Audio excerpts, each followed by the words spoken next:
মুআজ্জাজ মুকাররম, আজকে আপনাদের সম্মুখে যে আয়াতি কারিমা তেলাওয়াত করা হয়েছে, সুবহানাল্লাযী আসরা বিআবদিহি লাইলাম মিনাল মাসজিদিল হারাম ইলাল মাসজিদিল আকসা।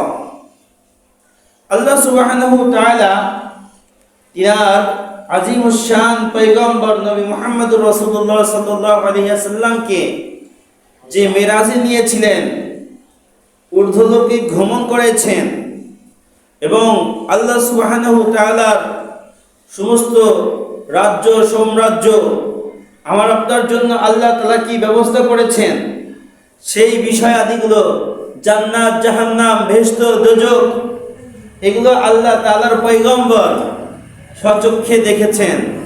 এগুলো দেখাইছেন কে? আল্লাহ। দেখাইছেন কে? আল্লাহ। আল্লাহ তাআলা তার হাবিবকে সাগর উজানে নিয়ে গেছিলেন এক রাত্রে। সেটাই আল্লাহ তাআলা এই সূরার এই আয়াতে কারিমায় পেশ করতেছেন। সুবহানাল্লাযী আসরা, আল্লাহ তাআলার শুকরিয়া এবং মহিমা, আল্লাহ তাআলার শুকরিয়া প্রকাশ করতেছে।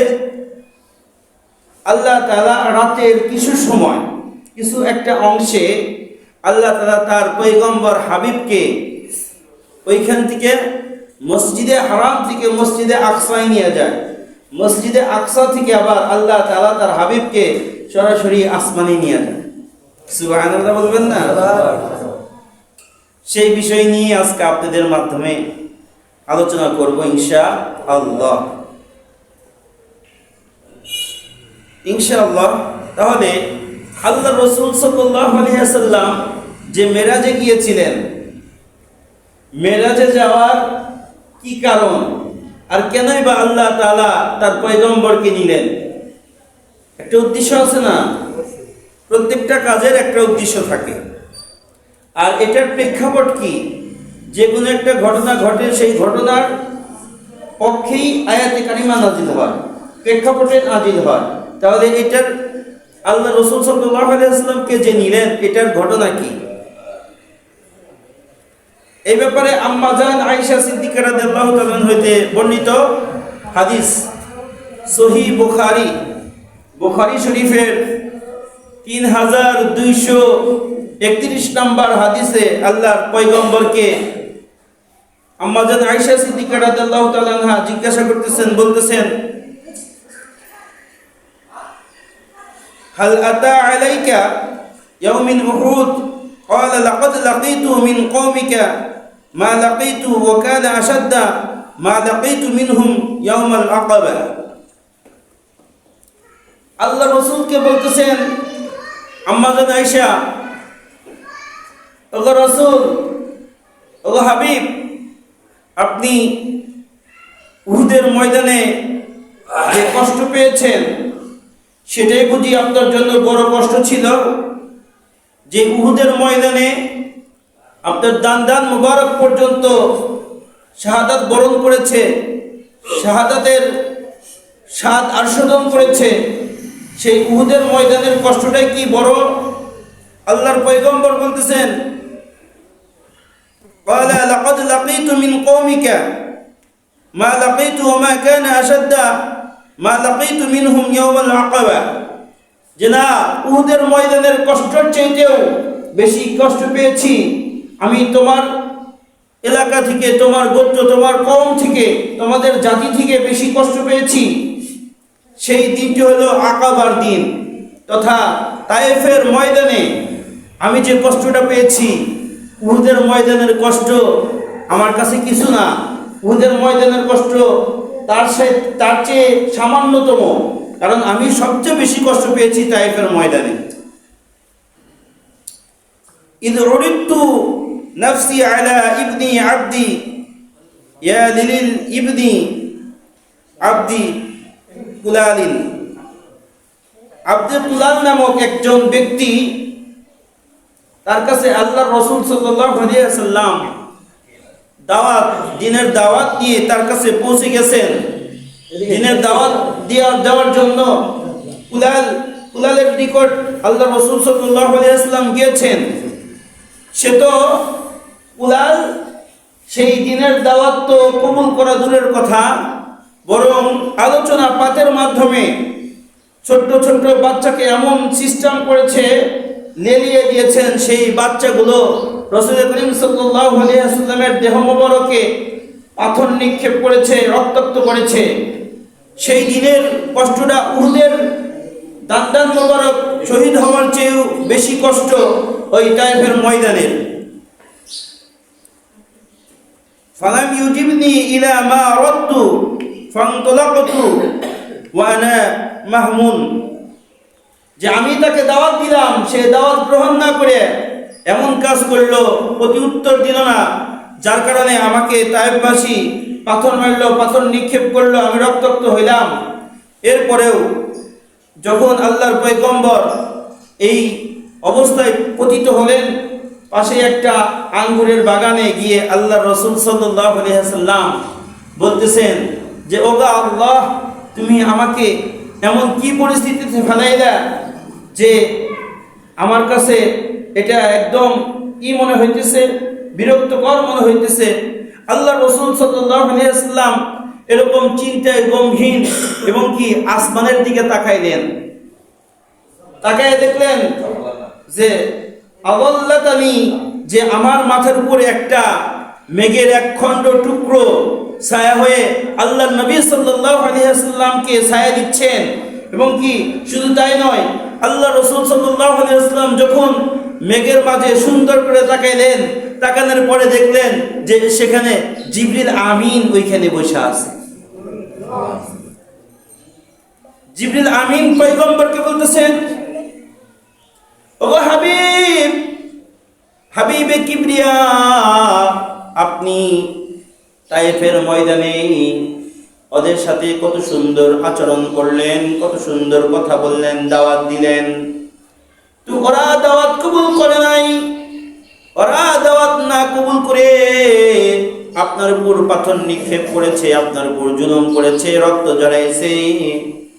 ও আল্লাহর পয়গম্বর, আমি পাহাড়ের নিযুক্ত ফেরেশতাদেরকে আপনার নিকট পাঠাইলাম, আপনি আর যা খুশি তাই করতে পারেন। নবী আলাইহিস সালাতু ওয়াস সালামের নিকট পাহাড়ের রক্ষণাবেক্ষণকারী ফেরেশতা এসে হাজির। পয়গম্বরকে সালাম দিয়ে বলতেছেন, আসসালামু আলাইকুম ইয়া রাসূলুল্লাহ, আসসালামু আলাইকুম ইয়া হাবিবাল্লাহ। ও আল্লাহর হাবিব, আপনি যদি চান অনুমতি দেন, এদের সকলকেই দুই পাহাড়ের মাঝে চাপা দিয়ে নিষ্পেষিত করে দিব। আল্লাহর পয়গম্বর বলে, ওগো আমার ফেরেশতা, ওগো ফেরেশতা, শোনো আল্লাহর পয়গম্বর, আল্লাহ তাআলা আমাকে পয়গম্বর রূপে পৃথিবীতে পাঠিয়েছেন। ওয়া আরসালনাকা ইল্লা রাহমাতাল লিল আলামিন, আমি নবী, রহমতের নবী স্বরূপ আমি পয়গম্বরকে পৃথিবীর বুকে প্রেরিত করেছেন। আমি পয়গম্বর এই আদেশ দিতে পারি না, ওই ব্যক্তিরা কবুল করে নাই, কিন্তু সে কবুল না করলেও তার সন্তানাদি যদি ইসলাম কবুল না করে, এরপরে তার সন্তানের সন্তান, নাতিপুতি, তারা শিরক মুক্ত ইবাদত করবে, আল্লাহ তাআলার জমিনে আল্লাহ তাআলার হুকুমত প্রতিষ্ঠা করবে, আল্লাহর দ্বীনের দায়ী হিসেবে কাজ করবে। সুবহানাল্লাহ। এই জন্য আল্লাহর পয়গম্বর তাদেরকে নিষ্পেষিত করতে বলেন নাই। দেখেন নেতা কেমন নেতা ছিলেন। হাজারো জুলুম অত্যাচার, মার খেয়েছে, পাথর নিক্ষেপ হয়েছে, রক্ত ঝরেছে, এরপরেও আল্লাহ রাসূল সাল্লাল্লাহু আলাইহি ওয়াসাল্লাম তাদের জন্য দোয়া করেছেন যে এইখান থেকে যদি ইসলাম জিন্দা হয়। তো এরকম ধরনের নেতা, এই প্রেক্ষাপটের কারণেই যখন আসমানের দিক তাকায় জিবরিল আমিনকে দেখলেন, আর ওই কথা যখন আল্লাহর পয়গম্বর মনে মনে চিন্তা করলেন যে এ কেমন জাতির ভিতরে আমাকে রেখেছেন, তখন আল্লাহ তাআলা চিন্তা করলেন, বললেন যে আমি জিবরিল আমার পয়গম্বরকে কথায় না কাজে কর্ম করে দেখায় দাও। তখন আল্লাহ তাআলা পয়গম্বরকে এই মেরাজে নেওয়ার জন্য ব্যবস্থাপনা করলেন। আল্লাহ রাসূল সাল্লাল্লাহু আলাইহি ওয়াসাল্লামকে মেরাজে নিয়েছেন। যখন মেরাজে নিয়েছেন আল্লাহর পয়গম্বরকে, তখন মেরাজে নেওয়ার যে সময়টা, এটা আল্লাহর রাসূল সাল্লাল্লাহু আলাইহি ওয়াসাল্লামের হিজরতের 1 থেকে 1.5 বছর পূর্বে আল্লাহ তাআলা রাসূল সাল্লাল্লাহু আলাইহি ওয়াসাল্লামকে মেরাজে গমন করেছেন। আর এই সহিহ বুখারীর 349 নম্বর হাদিসে আল্লাহ রাসূল সাল্লাল্লাহু আলাইহি ওয়াসাল্লাম বলতেছেন, আন আবি যারর রাদিয়াল্লাহু তাআলা আনহু ইহদিসু আন্না রাসূলুল্লাহ সাল্লাল্লাহু আলাইহি ওয়াসাল্লাম ক্বালা ফুরিজা আন সাকফি বাইতি বিমাক্কা।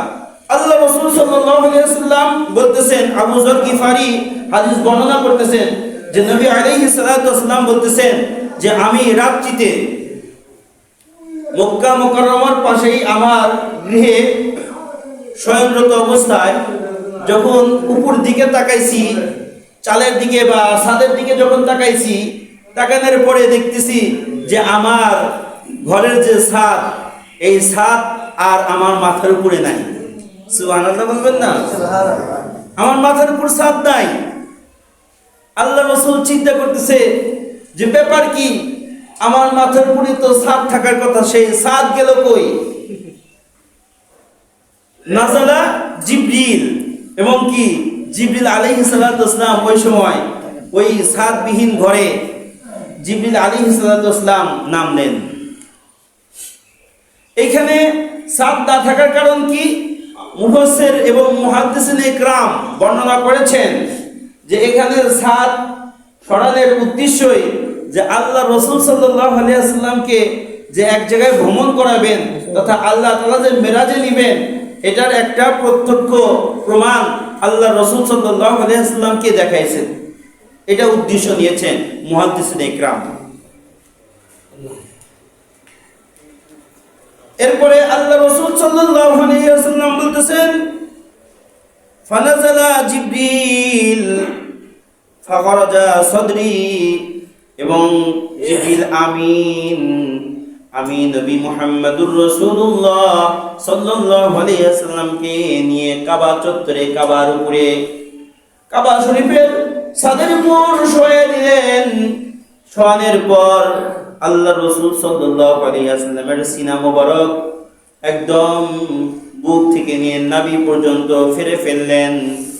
হারার পর সেইখান থেকে, এটা আরবিতে বলা হয় সিনা চাক, আর ইংরেজিতে বলা হয় ওপেন হার্ট সার্জারি।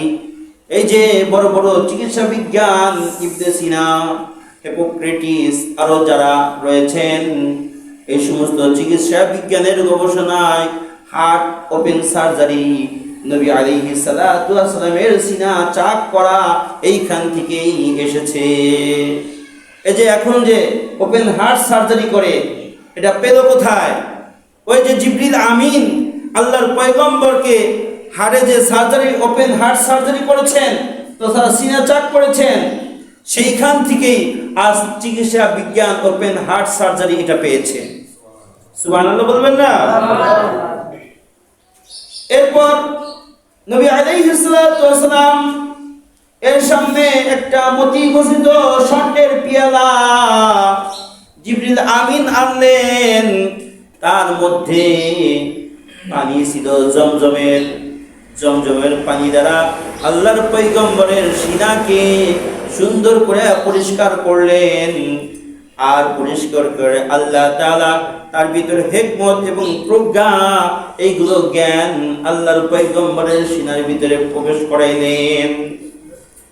ও মুসলমান ইমানদার, আজ কম্পিউটারের যুগ, মোবাইলের যুগ। মোবাইলে সকল কম্পিউটার উইন্ডোজ যদি ভালো হয়, সেখানে ভালো ভালো প্রোগ্রামগুলো তোলা যায়। উইন্ডোজ আপডেট হইতে হইতে এখন 11 এক্সপার্ট যুগ শেষ হয়ে গেছে। এখন 11 উইন্ডোজ ব্যবহার হয়। আল্লাহর পয়গম্বরকে আল্লাহ তাআলা যে আসমানে নিবেন, আসমানের ওইখানকার যে পাওয়ার, ওইখানকার যে শক্তি, সেই শক্তি নামক বস্তু আল্লাহ তাআলার পয়গম্বরের দিলের ভিতর আল্লাহ তাআলা ঢুকিয়েছেন সিনা চাকের মাধ্যমে।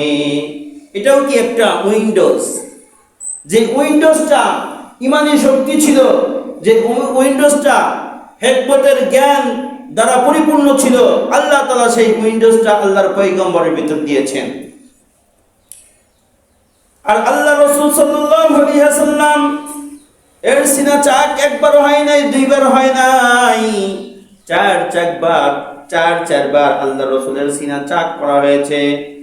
একবার যখন আল্লাহ রাসূল সাল্লাল্লাহু আলাইহি ওয়াসাল্লাম ছোট মা হালিমার গৃহে বসবাস করতেন, ওই সময় দুধ ভাইয়ের সঙ্গে মাঠে মেষ চড়াইতে যায়। চড়াইলের অবস্থায় আল্লাহর পয়গম্বর নবী মুহাম্মদুর রাসূলুল্লাহ সাল্লাল্লাহু আলাইহি ওয়াসাল্লামকে একবার সিনা চাক করা হয়। এরপর যখন আল্লাহর পয়গম্বর বালেগে পরিণত হয়ে যায়, তখন একবার সিনা চাক করা হয়। এরপর যখন আল্লাহর পয়গম্বরকে নবুয়তি দিবেন, কুরআনুল হাকিমের জ্ঞান দিবেন, তখন একবার সিনা চাক করা হয়। এরপর আরেকবার মেরাজ তথা আল্লাহ রাসূল সাল্লাল্লাহু আলাইহি ওয়াসাল্লামের সাথে যখন আল্লাহ তাআলার সাক্ষাৎ হবে, আল্লাহ তাআলার বাড়িতে বেড়াইতে নিয়ে যাবেন, তখন একবার সিনা চাক করা হয়। এই দিয়ে চারবার সিনা চাক করা হয়। এই জন্যই শৈশব বেলায় রাসূল সাল্লাল্লাহু আলাইহি ওয়াসাল্লাম কখনো নাক চিটকাইতেন না। যে কোনো খাবার সামনে আসতো, নবী আলাইহিস সালাম নম্র ভদ্র চুপচাপ খেয়ে নিতেন, কারোর সাথে বেইনসাফি করতেন না, খাবার নিয়ে কখনো চিৎকার চেঁচামেচি করতেন না, খেলাধুলা নিয়ে কারোর সাথে ঝামেলায় রুটে যান নাই, ঝামেলায় জড়ায় যান নাই, নীরব সুন্দর নম্রভদ্র ছিলেন। বালেগ অবস্থায় যেন যৌবনকে বেপথে ব্যবহার না করে আল্লাহ তাআলা ওই যে সিনা চাক করার মাধ্যমে ওইখানে কিছু জ্ঞান দিয়েছেন, যার কারণে আল্লাহ রাসূল সাল্লাল্লাহু আলাইহি ওয়াসাল্লাম পুত পবিত্র, যৌবন অবস্থায়ও পুত পবিত্র। এই জন্য আল্লাহ তাআলা তার এই হাবিবকে এত সুন্দরভাবে শক্তিশালী হিকমত এবং প্রজ্ঞা দেওয়ার পর ওইখান থেকে নিয়ে গেলেন মসজিদে আকসা। আর মসজিদে আকসায় যাওয়ার পর আল্লাহ রাসূল মসজিদে আকসায় যে গেলেন, যাওয়ার পর যখন মসজিদে আকসায় প্রবেশ করলেন, প্রবেশ করার পর ওইখানে নবী আলাইহিস সালাতু ওয়াস সালাম 2 রাকাত নামাজ পড়েছেন। কয় রাকাত? 2 রাকাত নফল নামাজ পড়েছেন। অন্যান্য বর্ণনায় পাওয়া যায় যে ওইখানে যত আম্বিয়া আলাইহিস সালাতু ওয়াস সালাম রয়েছেন, সমস্ত আম্বিয়া আলাইহিস সালাতু ওয়াস সালামকে একত্রিত করা হয়েছে। হওয়ার পর সবাই মিলে ওইখানে নামাজ পড়েছেন এবং রাসূল করিম সাল্লাল্লাহু আলাইহি ওয়াসাল্লাম ওইখানে ইমামতি করেছেন। এরপর নামাজের পরে যখন আল্লাহ রাসূল বের হলেন, বের হওয়ার পরে বোরাকে উঠবে। বোরাক আবার কি? বোরাক হইতেছে এমন একটা প্রাণী, ওয়া আবিয়াদুন, এমন একটা সাদা ধবধবা প্রাণী, যেটা ঘোড়ার চাইতে বড় নয়, খচ্চরের চাইতে ছোট না, মাঝামাঝি একটা প্রাণী। বোরাক শব্দটা বারকুন শব্দ থেকে, বারকুন শব্দ হইতেছে বিদ্যুৎ। বিদ্যুৎ যেমন আকাশের মাঝে বিদ্যুৎ চমকায়, যার গতি এমন, বোরাক ওই প্রাণীটার গতি কেমন, তার দৃষ্টি শক্তি যত দূরে যায়, জমিন থেকে আসমান পর্যন্ত তার দৃষ্টি শক্তি এত দূর অতিক্রম করে, সে একটা লাফেই এতটুকু জায়গা অতিক্রম করতে পারে। এরকম একটা প্রাণী। যখন নবী আলাইহিস সালাতু ওয়াস সালাম বোরাকের সামনে এসে গেছে ওঠার জন্য, বোরাক লাফালাফি শুরু করে দেয়। জিবরিল আমিন বলে, এই বোরাক তুই জানোস এটা কে? এটা আখির জামানার পয়গম্বর নবী মুহাম্মদুর রাসূলুল্লাহ, যিনি আল্লাহ তাআলার যত সৃষ্টি রয়েছে সমস্ত সৃষ্টির ভিতরে উত্তম সৃষ্টি হইতেছে এই আখিরি জামানার পয়গম্বর, আল্লাহ তাআলার কাছে সবচেয়ে দামি মানুষ। তখন বুরাক শান্ত হয়ে আল্লাহর পয়গম্বরকে তার পিঠে উঠেন। এরপরে ওইখান থেকে আল্লাহর পয়গম্বর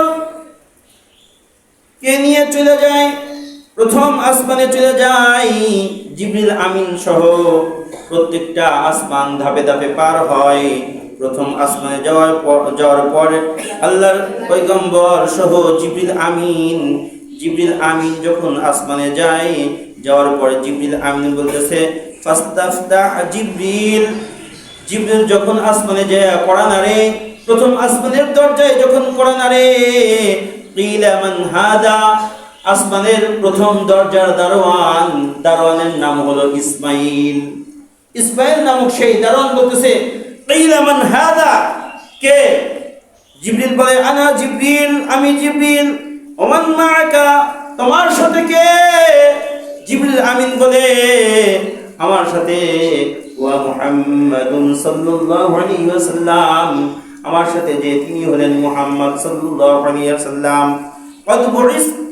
কদ বুইসতু ইলাই, তাকে কি আল্লাহ রাব্বুল আলামিন আনতে বলেছেন নাকি?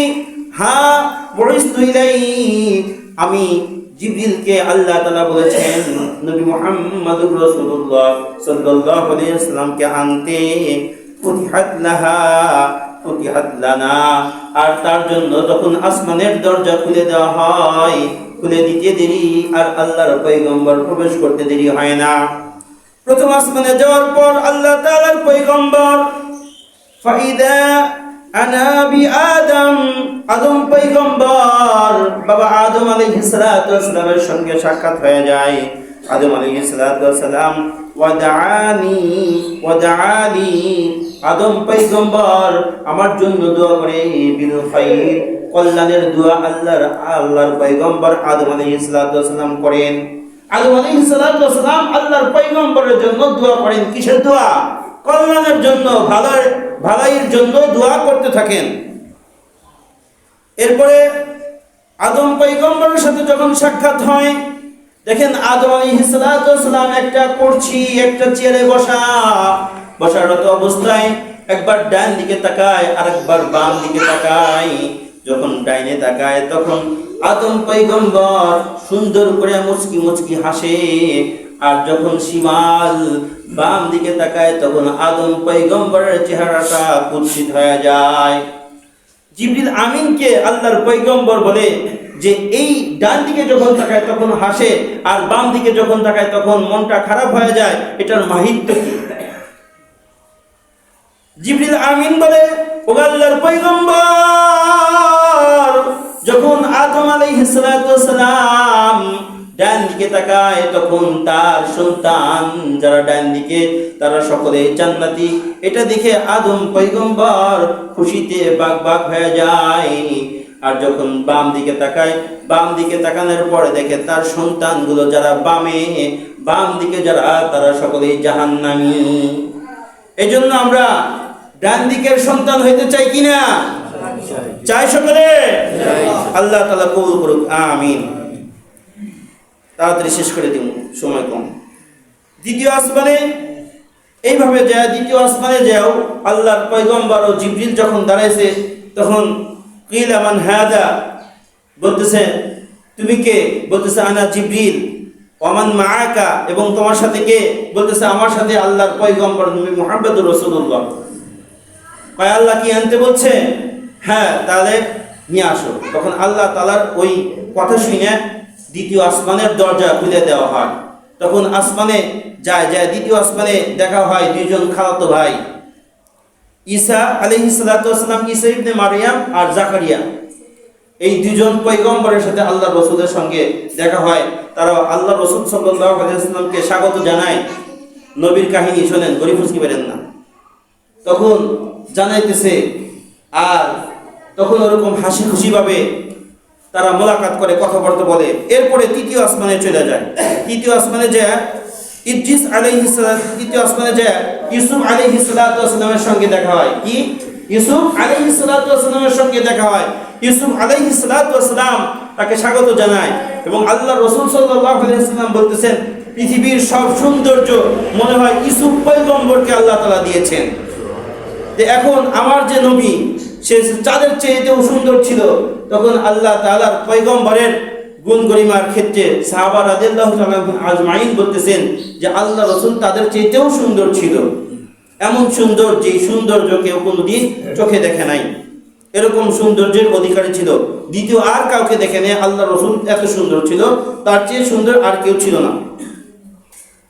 এরপরে চতুর্থ আসমানে যে আল্লাহ তাআলার পয়গম্বর নবী মুহাম্মদ রাসূলুল্লাহ সাল্লাল্লাহু আলাইহি ওয়াসাল্লামের সঙ্গে দেখা হলো ইদ্রিস আলাইহিস সালাতু ওয়াস সালাম, যাকে আল্লাহ তাআলা আসমানে উঠায়া সম্মানিত করেছেন।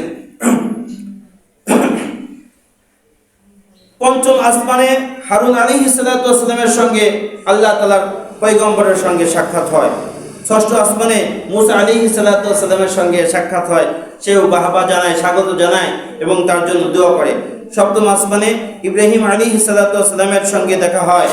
এরপরে আল্লাহ তাআলার সঙ্গে দেখা হয়। আল্লাহ তাআলার সঙ্গে দেখা যখন হবে তার আগে ইব্রাহিম আলাইহিস সালাতু ওয়াস সালামের সঙ্গে কথা হয় যে ওগো আল্লাহ রাসূল তিনটি মেসেজ আপনাদের উম্মতকে দিবেন। কয়টি মেসেজ? তিনটি মেসেজের ভিতর যে জান্নাতের মাটি এত সুঘ্রাণ, জান্নাতের মাটি খুব সুন্দর সুঘ্রাণ হবে, যার এত সুঘ্রাণ যা বলার অপেক্ষা রাখে না। দ্বিতীয় নম্বর, জান্নাতের যে পানিটা খুব সুমিষ্ট, খুব সুস্বাদু।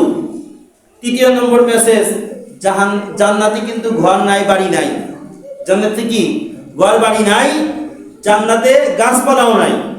এই গাছপালা আপনাদের উম্মতটা জানি এই দোয়াটা বেশি বেশি করে, সুবহানাল্লাহ আলহামদুলিল্লাহ ওয়ালা ইলাহা ইল্লাল্লাহ ওয়াল্লাহু আকবার।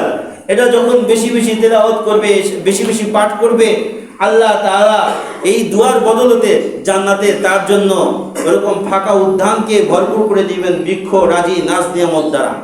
সুবহানাল্লাহ বলবেন না? এরপর সাত আসমানে যাওয়ার পরে ওখানে সিদরাতুল মুনতাহা, ওখানেই দেখেন আল্লাহর পয়গম্বর ইব্রাহিম আলাইহিস সালাতু ওয়াস সালাম মসজিদুল বাইতুল মামুর তার সঙ্গে হেলান দিয়ে বসে আছে এবং ওইখানে শিশু বাচ্চা আছে কিছু, যারা মারা গেছে ছোট অবস্থায়, নিষ্পাপ অবস্থায়, তারা ওখানে খেলা করতেছে। এবং ওইখান থেকে আল্লাহ তাআলার পয়গম্বরকে জিবরিল আমিন ছেড়ে দেয়, আর জিবরিল আমিন বলে আগার একসার মুয়ে বা সুজদে করম ফুরুগে তাজাল্লি বা সুজদে পরম, আমি যদি আরেকটা ডানা ঝাপটি মারি তাহলে এখানেই পুরে সাক্ষার হয়ে যাব। অতএব আপনি যান সিদরাতুল মুনতাহা, এখানে একটা বড়ই গাছ আছে। বড়ইটা কেমন হবে? সেই গাছের বড়ইটা যুদ্ধের ময়দানে, আমাদের বাংলাদেশে যুদ্ধ হয়েছে না, যুদ্ধের সময় বড় বড় মটকা বা কলসির ভিতরে মানুষ 3-4 জন একসাথে পলাইছে না স্বাধীনতার যুদ্ধে, ওরকম বড় বড় বড়ই হবে ওই কুল, ওই বৃক্ষের। আর বড়ইয়ের পাতা হবে কেমন? হাতির যে কান আছে, হাতির কানের সমান একটা বড়ইয়ের পাতা হবে। এখন এই বড়ইটা যদি খাইতে চাই আমরা, এই ছোট মুখে পারবো না। আমরা যখন জান্নাতি বান্দা হব, ওইরকম আমাদের দেহ ওইরকম হবে, উঁচা লম্বা হবো, সিদ্দুনা জিরান আদম পয়গম্বরের মতো। এরকম বিভিন্ন ভাবে আল্লাহ তাআলা আমাকে আপনাকে নাজ নিয়ামতের অধিকারী করবেন। মেরাজ থেকে কি নিয়ে আসছেন? নামাজ, 50 ওয়াক্ত নামাজ নিয়ে আসছেন। এই মুসা পয়গম্বরের কাছে আসে, কয় যে আপনি আবার যান। এইভাবে যেতে যেতে আল্লাহ রাসূল কয় যে আমার শরম লাগতেছে, আমি আর যেতে পারবো না, এই জন্য 5 ওয়াক্ত নামাজ। আমরা সকলে 5 ওয়াক্ত নামাজ পড়বো তো নাকি? আল্লাহ তাআলা আমাকে আপনাকে সকলকেই 5 ওয়াক্ত নামাজ জামাতের সহিত আদায় করার মতো তৌফিক ইনায়াত ফরমান এবং খাঁটি মুসলমান হয়ে আল্লাহর পয়গম্বরের শ্রেষ্ঠ উম্মত হয়ে কবরে যাওয়ার মতো তৌফিক ইনায়াত ফরমান। আমিন। ওয়া আখিরু দাওয়ানা আলহামদুলিল্লাহি রাব্বিল আলামিন। যারা সুন্নাত পড়েন নাই কবলা জুমা পড়ে নেন।